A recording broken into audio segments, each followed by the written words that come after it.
good? I'm good. Sorry, sir. That's okay. All right. Welcome.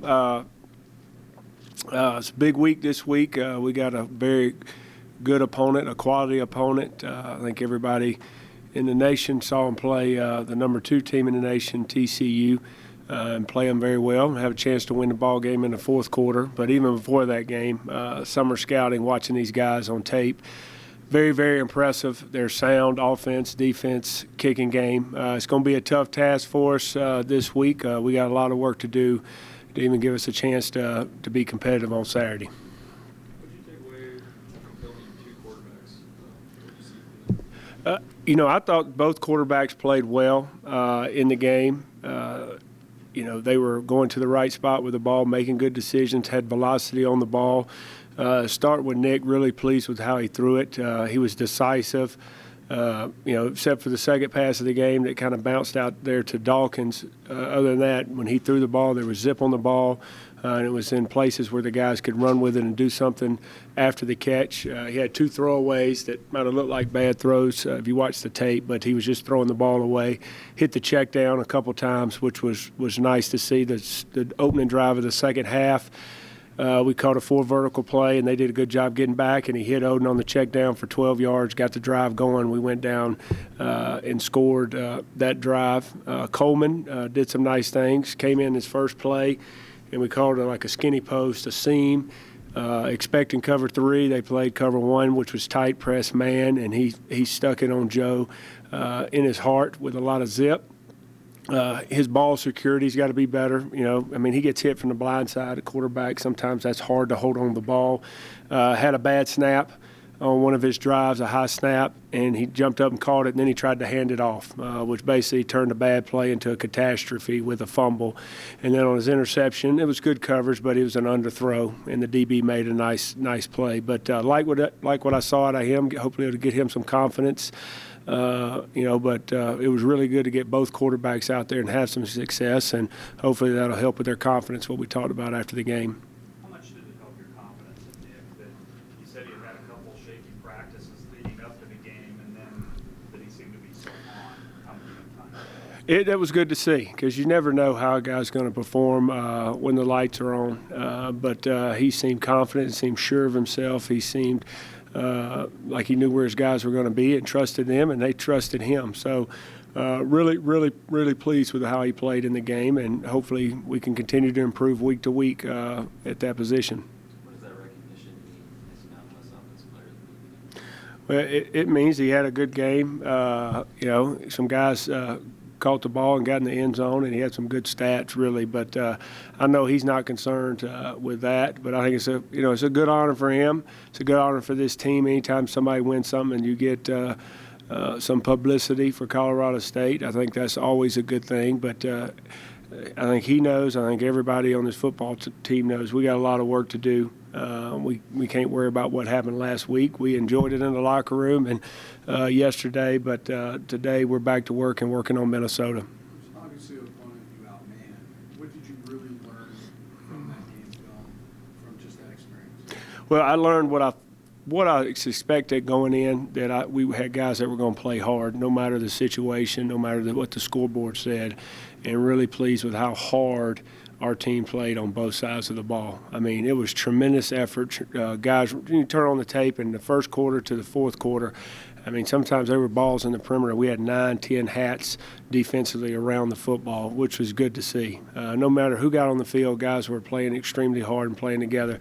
There's some things we got to correct offense and defensively, communication-wise, first game type stuff, some alignment, and just some basic fundamentals, offense and defensively. And the kicking game, obviously is a concern when you kick it out of bounds 3 times, miss a field goal, miss an extra point. We got to do a better job in the kicking game, and find us a guy. And we were having a little competition within the game, and nobody really kind of stepped up. One would kick it out of bounds, and then the other would kick it out of bounds. But we got to try to put some pressure on those guys this week and shore the kicking game up. How big an opportunity is this for Colorado State having Minnesota coming here and get a lot more attention, a lot more to be in the spotlight nationally? What is this opportunity like for your program? Well, it's always big for your program anytime you get a chance to play. But then when you get a chance to play an opponent that is in the Power Five, and they're coming here to Fort Collins and playing at our place, brings a little more excitement to the community, to the fan base. So that's good. I think anytime there's more excitement and more energy in the stadium, it raises our level of play a little bit. But it's cliche-ish, but we got to stick to our process and our plan of every day, no matter who the opponent was. That was the same message last week, even though it was Savannah State and they haven't won a game in 20-something games. It didn't matter. And it doesn't matter whether it's Minnesota this week, and like I told the players, it could be the Denver Broncos. We got to have the same plan, the same process of trying to get better every day, and then control what we can control, and that's today's practice. Did you hear from Georgia people after that? Yes, I heard from several, basically saying congratulations, proud of you, that sort of thing. A lot of it is through the Twitter and messaging on Twitter nowadays. My wife she's on Facebook. I'm not on Facebook anymore. I can only enter Twitter. Now they got Instagram and Snapchat. There's something else they have now. I think Twitter might be outdated. But, a lot of them reached out to my wife, and then this morning I was up real early and trying to respond to some of them that sent me individual text messages. Like DJ Shockley played quarterback for me. There's some guys that I just hadn't reached back, but, Coach Rick, a bunch of people had said congratulations, which is good, and it's good that you got guys that are watching you, even though you're 20-something hours away. You feel support.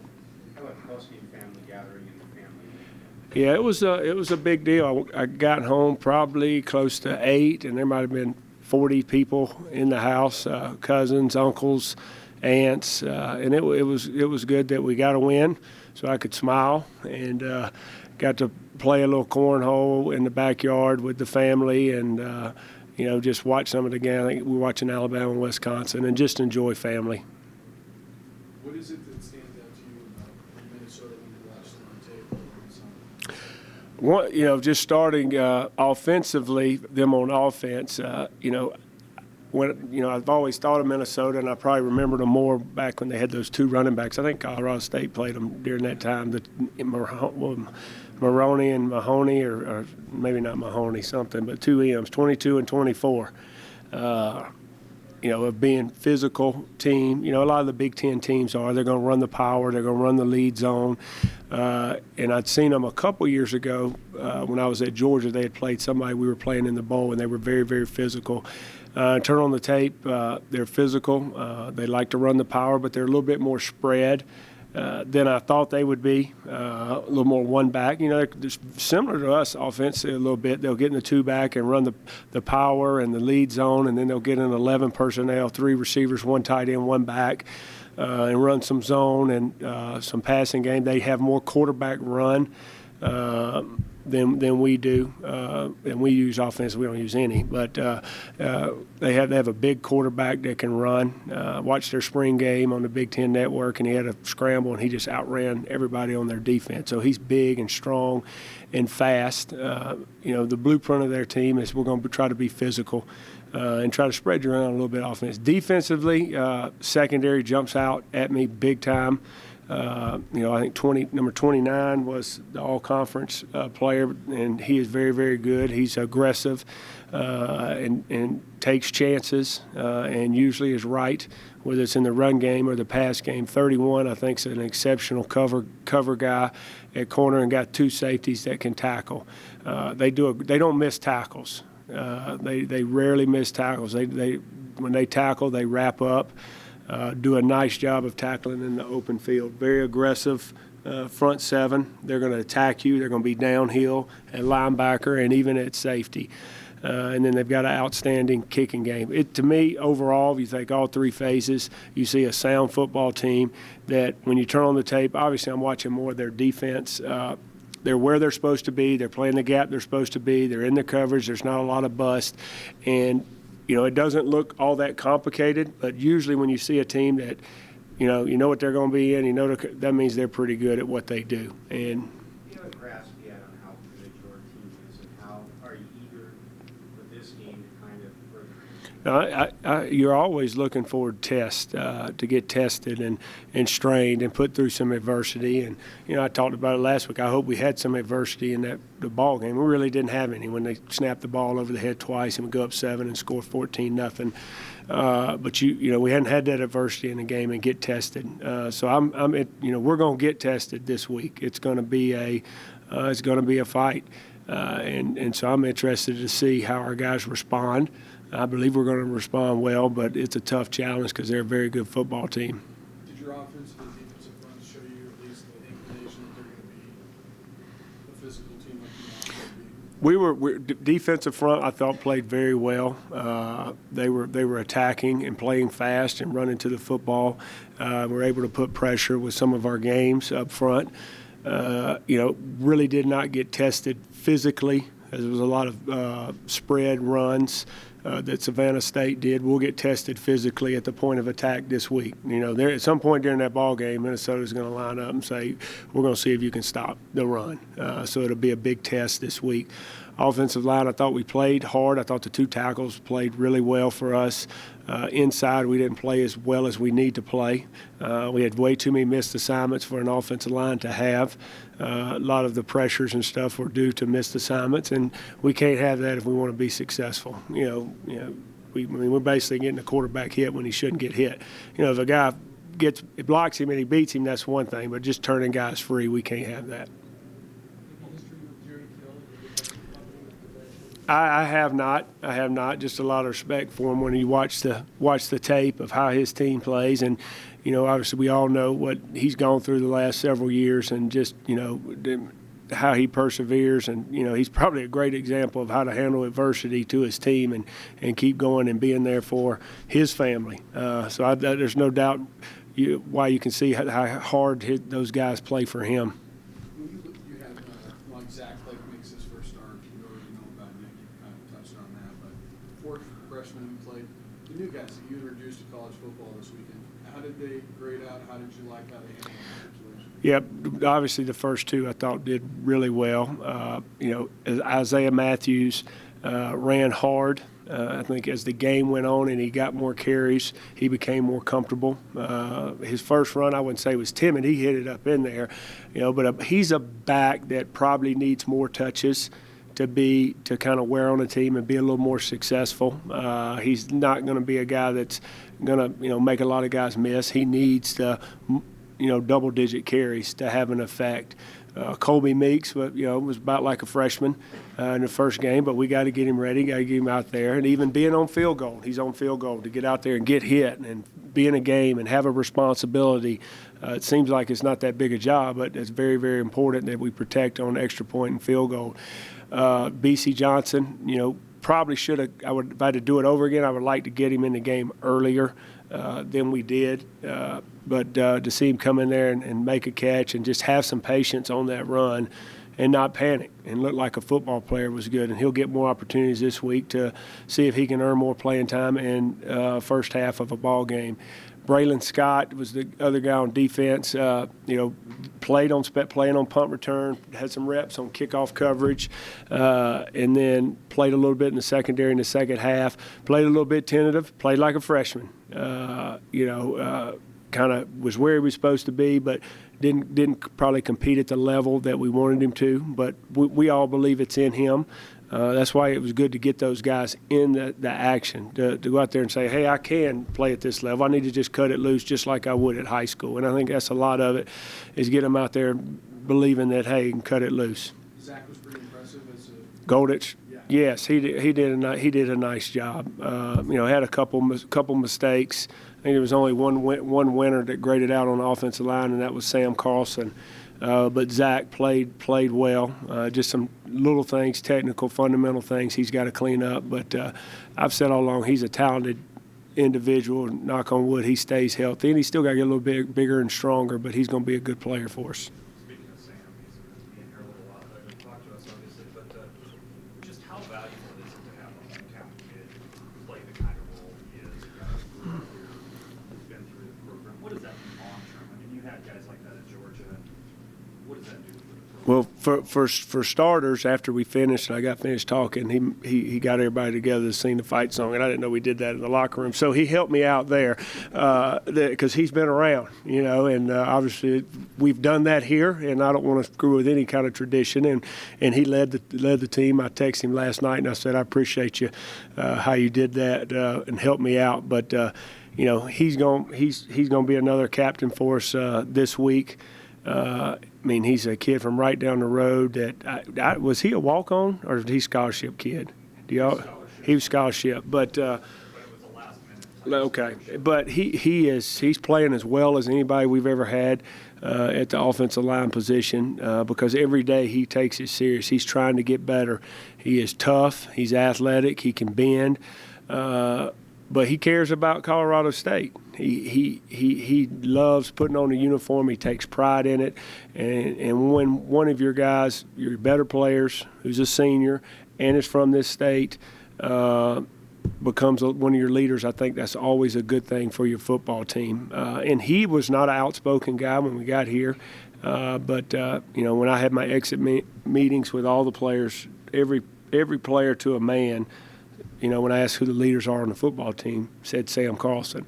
And he's not been one of the more vocal guys around here. When we first got here, and even coaches I talked to before said he was not one of the more vocal guys, but he is stepping up in that leadership role, making him a little bit uncomfortable, but he is, he's accepted the challenge and really, really happy for Sam. I think he's going to have an outstanding year, and he's having a big effect on our team. How about Kevin Davis? He's so athletic. He's a really good hockey player. Yeah. You see that? No, I think Kevin Davis has got the size. He's got the athletic ability. He's very smart. He's able to make checks and communicate to the linebackers and the safeties, which you have to do in our defense. And he's a guy from day one that, you see the size, you see the athletic ability, and if you ask him, we challenged him in the spring to be more physical, to play in and play out the style of football that we need. And it was a slow process, but by the end of the spring, before he hurt his knee, he was having a very good spring, and he's had an outstanding camp of being physical. Really, really proud of Kevin and how he's progressing, and he's got to continue to do that. But I think I told him last Thursday night, basically I'm proud of how you've come along and if you accepted the challenge and bought in and playing the way we want you to play. And I think that's going to be evident on the field when you see us play this year. The issues that you had on the offensive line that you talked about, is it just, was any of it stemmed from the fact that you had some injury issues that kept that middle from kind of maybe gelling, or is it just learning Will's new system? Well, I don't know. I hadn't talked to Will after the meeting to find out about some of these missed assignments, but to me, I think it was a little bit of the new system. But I think the bigger issue was we were going extremely fast. And, yes, it takes the toll on their defense, but it really takes the toll on your offense as well. You're subbing out receivers and skill position, but that line, when you're running fast and you're running power, lead, drop back, it's – you got to be tough mentally too. They played physically tough, but mentally we kind of gave in a little bit and lost focus, which caused some missed assignments. You told us after the game you couldn't say anything about Kevon. Can you say anything now about We're optimistic about Kevon. I'll know more later in the week, and y'all will probably be able to see when you see him out there if he's running around. But I'm optimistic about everybody on the team. I think we came out relatively healthy, and there's always bumps and bruises. They're always a little bit worse on Sunday than on Monday. They get a little better. Then Tuesday they get a little better. So people are going to be sore, and those guys played hard. And and then Kevon's just was a weird deal how he got tackled. But we feel everything's going to be fine. There's nothing, definitely no major stuff. I saw you, after the game, you're still trying to remember the words of the fight song. How kind of fun was it? You talked a little bit about that they sing it in the locker room.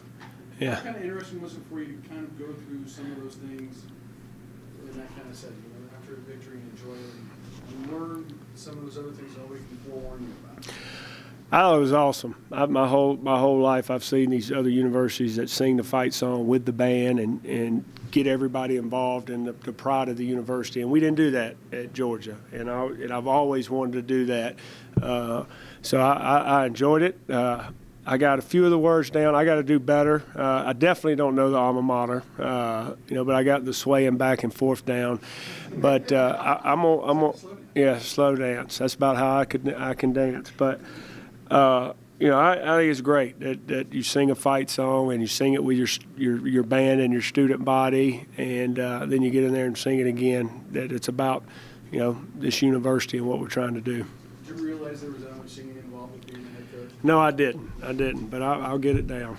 Every coach has kind of their own post-game way they go about things. How long did you allow yourself to enjoy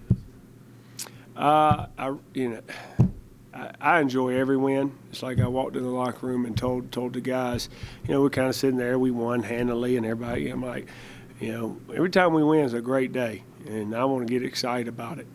You got to, I think Joe Parker's kind of, we're always talking about the moment. The moment was Saturday, but he's got it in our mission statement, our guidelines, pause. To pause and celebrate. Anytime something happens, you work too hard that you got to pause and celebrate. And you've heard coaches all across the country, we got a 24-hour rule, that sort of thing. And it's kind of really that day after the game. You pause and celebrate, and then you're more relieved as a coach. As a player, man, you're excited for, the coach has got to reel you back in anytime you win or you play well. But as a coach, you pause and enjoy and think about the game, and then you get home and you're not stressed. You kind of turn on the TV and watch somebody else sweat it out, and realize, okay, we got away, we won one today. Whew. Now we got to get ready, watch Minnesota tonight and tomorrow, and then you realize what you got in store for this Saturday, and you better forget about last week. So I was just wondering at what point that change occurred from. Well, usually it's usually Sunday morning when I get up and watch the tape. But the problem this time was I'd seen Minnesota play on Thursday night, so all I could keep thinking about Saturday night was how Minnesota played Thursday night. So the pause and celebrate didn't last as long as usual. So you kind of get the feeling, just listening to you talk, it almost feels like your team got introduced to the season this week. They're finally going to get tested this week. Yeah, I think anytime you play, there's tests that you gotta. How fast can we play? The communication, the talking between linebackers to the front, from safety to linebacker. That's part of a test, and taking steps forward is going to give us confidence that we're going to be able to communicate in the next game. It's going to give us confidence that we played hard, and see what happens when you run to the ball. Good things happen. So all of that's good. Now, what we're going to have to get in our kids' minds this week is that it truly is going to be a fight. If we're not ready for a 60-minute fight, 60 minutes of giving everything we got every snap, because there's going to be some good things that happen. There are going to be some bad things that happen in this game. So we'll be tested in that sense. I would think this week. But we talked about all those things last week too.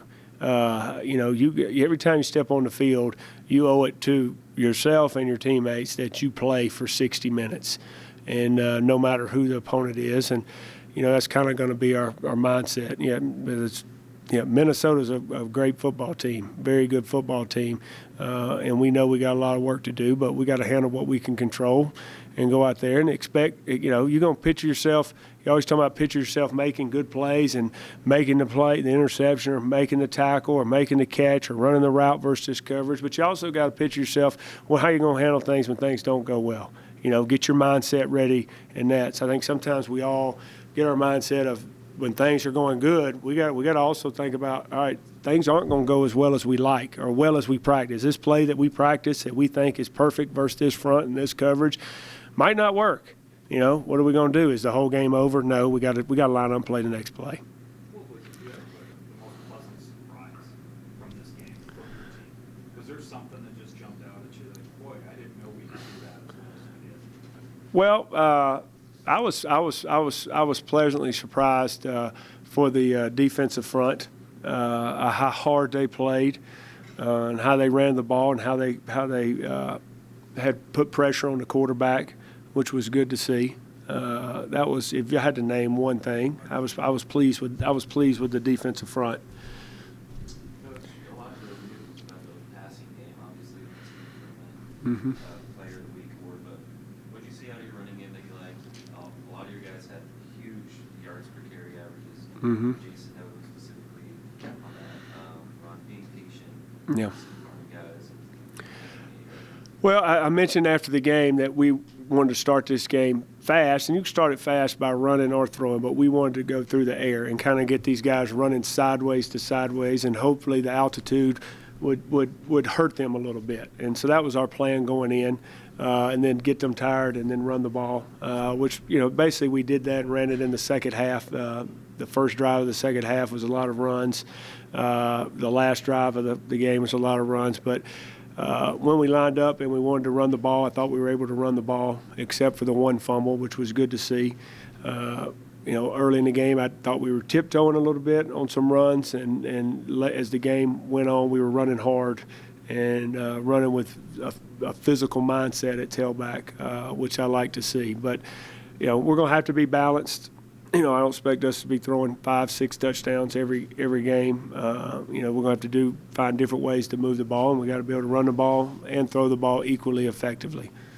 You mentioned your freshman, I should have followed up then, but is your commitment to them that they'll play a lot, at least on special teams, they have to make a commitment to get more out of it? Yeah, it's up to those guys. It's up to really whether you're a freshman or a senior. If you want to play, you got to earn the right during the week. Nothing's guaranteed. It's one thing for a coach to talk about we're going to have competition and then never have it at practice.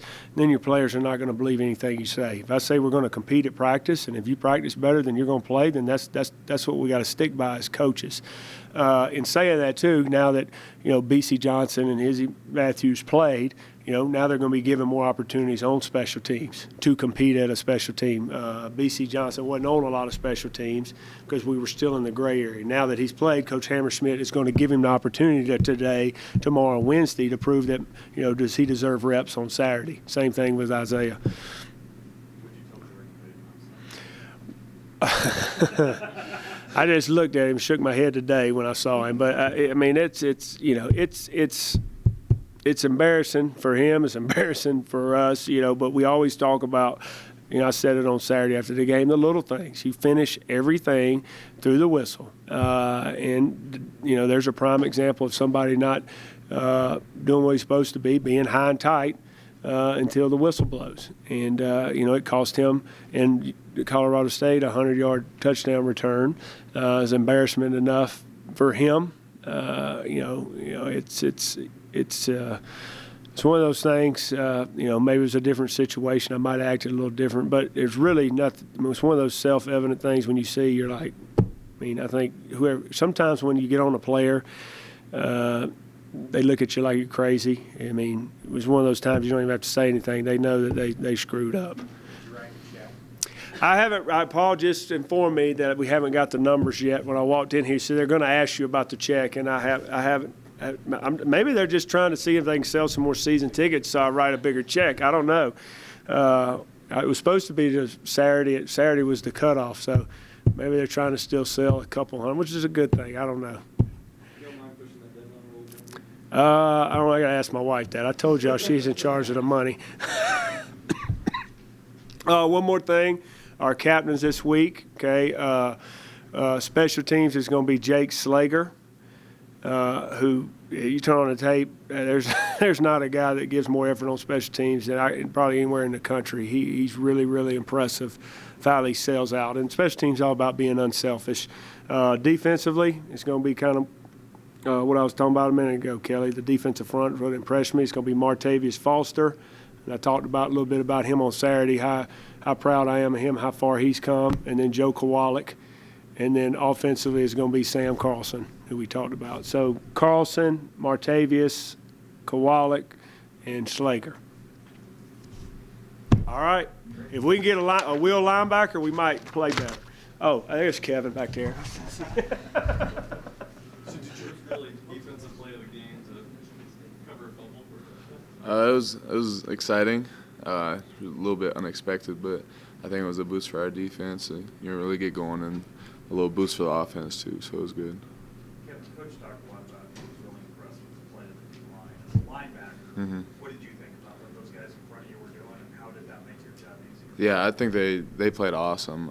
As far as the run game, it was hard to get in on a tackle because they were making plays, and then in the pass game, you turn around and they're sacking the quarterback a bunch of times, and yeah, it was good. Did you kind of tell them that they like that new aggressive style where they're allowed to actually go make tackles and not just tie up? Yeah, I think they definitely like that a lot. Coach talked about challenging you in spring and Mhm. moving forward.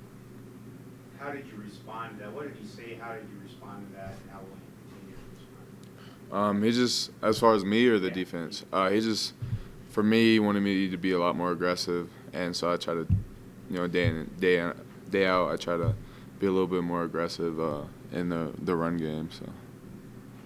We hear Coach speak all the time about every compete's the same, but what's it mean to a player to face a Minnesota team from the Big Ten coming here to Fort Collins? You see, I mean, that's got to be. Yeah, gotta do it's something. exciting. It's another opportunity for us to show how good we are. Definitely respect them as a team. They played very good against TCU the other night, so we're excited. What were you about watching them play TCU? Were you thinking about that? They're coming here in a week and a half? Not really. I was more focused on Savannah State, really. Did you guys kind of get the impression you were introduced to the season last week? This week's going to be your first real test? Yeah. I think it was kind of slowly working us into the season. It was good for us to finally face another opponent, have to do adjustments and all that. But this week's really going to be a grind. So. Ask Coach this, but what was to you the biggest surprise coming out of this game about your team? The biggest positive you take that maybe you didn't know about your team going in? Just being in a new system, I think, is how well we were prepared and how ready we were for a team with all the things that we did during the week. Does the German part of your family follow the program here, and did they have any idea what you do? Some just through Facebook, really, but it's the closest they can get to watching the games, really. Do they understand football? No, not as much, but we try to explain it to them. How different is the testing for you guys this week? I mean, Minnesota is a power run team. Yeah. Ain't no secret about it. They're big, they're physical, 3/4 but of the time, and they're going to just try to ram it down your throat. yeah, I mean, we faced opponents like that before. Boston College had to do it, but we're excited. We're hungry this week, so. Is that what you kind of turn back to, is the Boston College? I think, yeah, they're a lot like Boston College as far as how physical they were and how big they were. Corey James has been hurt, you move people around, Mhm. everybody's moved kind of. How are the linebackers coming together? I think we're a very tight-knit group. We help each other out on the field and off the field. We always talk. Doesn't matter if you're a one or a two, you're helping the guy next to you, so it's a really good group. That new style of play for the defensive line, how is that going to help set up your defense and how well it plays this year? It's going to force them to, run a certain way, and if they cut back or whatever, and we should be there to clean everything up. Do you think it sets an aggressive tone for a defense that you haven't had in the past couple of years? Possibly. I don't know. It's hard to say, but. Do you feel more? Coach Bobo's talked a lot about he wants the offense to stay on more of an even keel. He wants the defense to play with emotion. He wants you guys to get fired up. Did you feel a difference in that mentality, the way you guys approach this game, the way you guys practice and play? I think so. I think what really set it off, like showing the emotion that we had, was the last scrimmage that we had, and then going into the game, you could tell there was a difference in the guys' eyes. Does that help as a defender to be able to not have to check your emotions so much? Certainly, you don't want to be making mistakes because you're overhyped, but to be able to really play with that energy and feed off it a little bit. Yeah, it helps all of us out. That as a defensive, all 11 guys are dogs. It's going to be good for the defense. How completely have you left hockey behind? Have you ever tried to drop in and play drop-in hockey? I really haven't. I miss it, but kind of regret not playing my senior year. Why But do you miss it? What do you miss? just everything about it, I guess. That was second sport growing up. I've been playing it for a while, but football. So you haven't played at all since your junior year? Yeah, no, not really. Even in. I've gone like public skating, but that's about it. I haven't really done any drop-in hockey or anything. Just focus on football.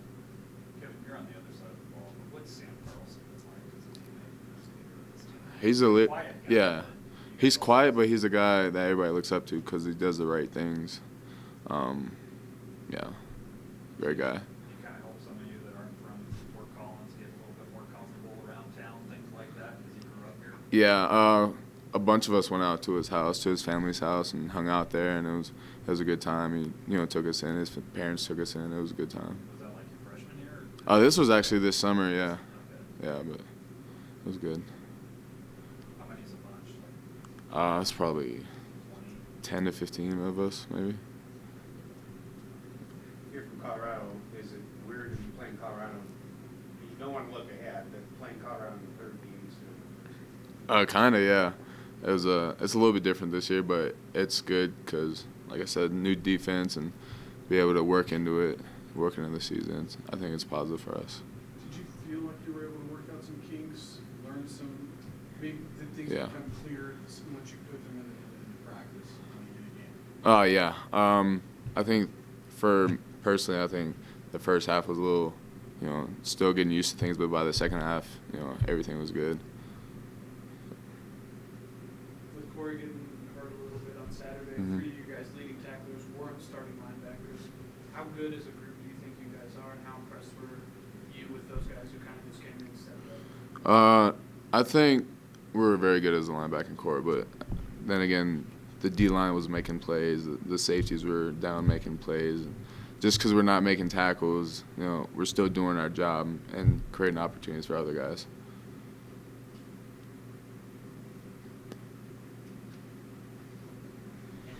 Yeah. Yeah. Say you guys didn't even really get a chance. Sam, just what did you guys as a team learn about yourselves in the second game? We learned kind of where our strengths and weaknesses are.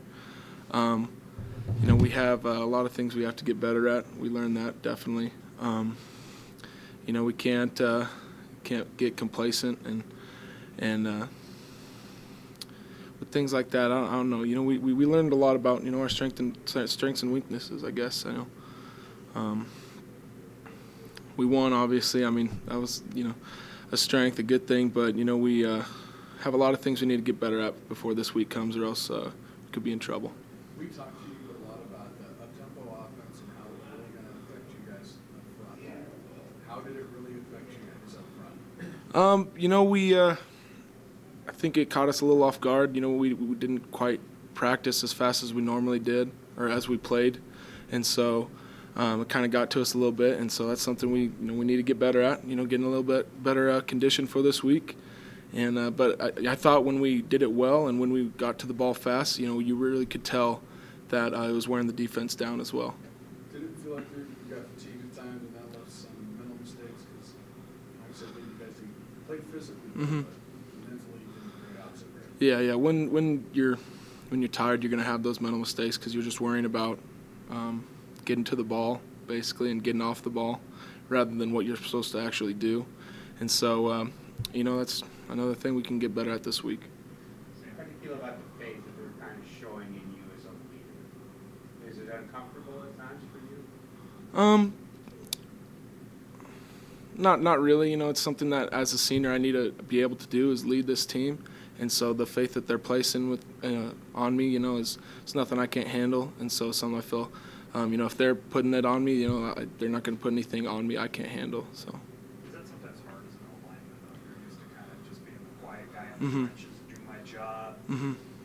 I'm out of the spotlight. Yeah. Let other people have the spotlight. They kind of try to maybe step out of your comfort zone Mhm. and have to be that vocal leader at times. Well, historically, I've always been a lead by example kind of guy, and so for me to step out of my comfort zone and lead this team vocally and stuff like that is something I definitely need to be able to do, and so it's a good thing, and so I just need to keep getting better at it. Coach Bobo was talking about you almost indoctrinating you in some of the traditions here. How was that? Oh, as far as the fight song goes, Now, what well. did you realize you didn't have seen? Well, we, CSU's been singing that in the locker room after victories, so, as long as I can remember, and so I just want to make sure we kept that going, and so he, his mind's going a bunch of different ways after a game anyway, and so he was like, hey, we got to sing the fight song, so then I just started off, 1, 2, 1, 2, 3, 4, and then off we go, so. You got to teach him and some of the other guys to work still. I'm sure they didn't know all the words, so we gotta get them coached up a little bit in that area. But Coach looked like he was at least trying to mouth the words back there. So. Sam, as a guy who grew up in Fort Collins, in this area, and Wellington, et cetera, how important can it be for this program to have a Minnesota coming here, a team of that caliber, and a chance to really, for you guys to really make a statement? Having a team like them come in here because they, been kind of a good team from the Big Ten, and so for us to be able to beat them is going to kind of let us know where we are. After we play them, whether it's a win or a loss, we're going to know where we're at. As far as for the city goes, you can always have more support from the city, and having them behind us, whether in a win or a loss, is going to mean the world to us.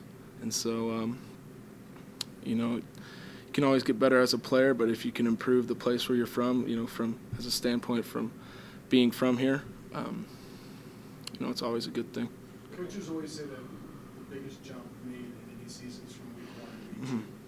Do you think that's especially true for your team, considering the new systems you put in place? Finally got tested, now you know how they work. Yeah, definitely. We, like I've been saying, we learned a lot about ourselves on Saturday, and so the film that we watch is also going to be the film that Minnesota watches, and so we have to take what we did wrong in that film and then correct it for this week. That way, there's no chinks in our armor. What kind of atmosphere are you guys expecting for this game?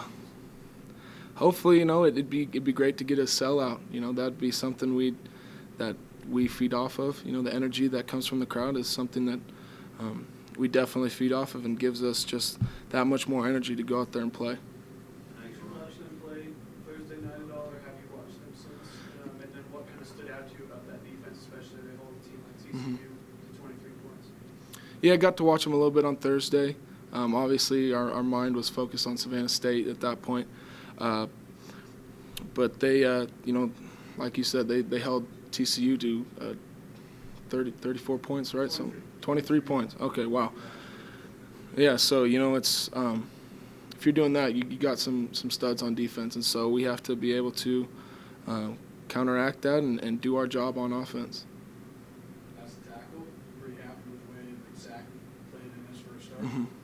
Yeah, I was. He was a little nervous. I was talking to him before game. He's kind of got the pregame jitters, and I told him, if you wouldn't be in this position if you couldn't do what you do, and if you couldn't play, you wouldn't be here. And so, I think Saturday was a big confidence boost for him because he just didn't really know where he stood as far as being able to block pass rushers and then the pass and the run game. And so, that was huge for him, and I was proud of the way he played. Your quarterback also had kind of a decent game. Yeah, he played well. Is that what you guys really thought Nick Stevens was? That's, being behind Garrett Grayson, he gets the mop-up time, and so you kind of didn't really know what he had. But in practice and in the fall camp, we knew he was going to come out and play ball, and so that's what he did. He threw five touchdowns, and we got to do a better job of protecting him. That way he can do his job better too. Sam, did you attend either of those previous games? That previous game against Minnesota here, you would have been fairly young at the time, but you remember? I remember the game, but I wasn't there though. I don't remember it too fond. Yeah, Cal was the most recent. Yeah, I think Cal was the last one. That was a close game as well, but I don't remember the last time we played Minnesota. You still, do you at times still have to kind of cinch yourself when you realize you're the starting tackle for the team you grew up cheering for, watching? Yep. Yeah, I do. It's always been a dream of mine, and being from Fort Collins and being able to have all my family and friends from high school that go to CSU, come to the games, it's been a huge blessing. I couldn't be more thankful.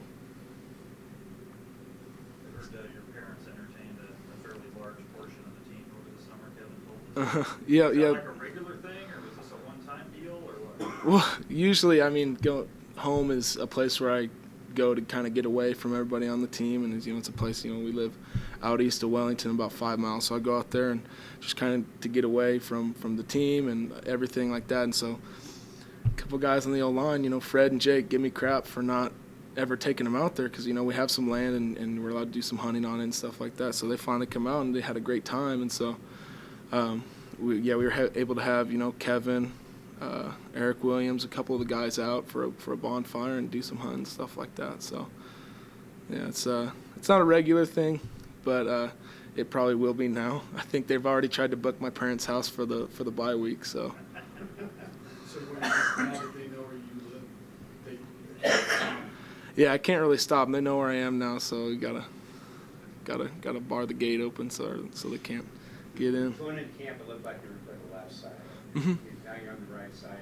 What is the difference for you? Well, I was recruited to play left, and so I played both in high school, and so I'm comfortable playing both. I think we just kind of ended up this way because Zach felt like he was more comfortable playing left. He could play both as well, so it's just kind of where people felt most comfortable, and he felt most comfortable at left. I felt more comfortable at right, and I think the coaches saw that, and that's why we are where we are. As an offensive line unit this week, do you guys feel any pressure going up against stuff? There's a little bit of pressure, not knowing. We haven't watched too much film of them yet, and so when we get in there and watch these guys, we're going to kind of learn who we're going against and what their strengths are and what their weaknesses are. And so there's a little bit of pressure, but it just comes down to us doing our jobs and doing what we do best. you guys run more special practices with them? I'll probably anticipate yes. So. Obviously, game hasn't been played yet or anything, but what could a win over Minnesota do for this program this year? I think it'll have just about the same significance as that win over Boston College did last year. Kind of give us a lot of momentum going into conference play and to UTSA. So, and CU, they're next. That's right. But it gives us a lot of momentum, and we could definitely use it. Anything else for Sam? Thanks, Sam. Thanks, guys.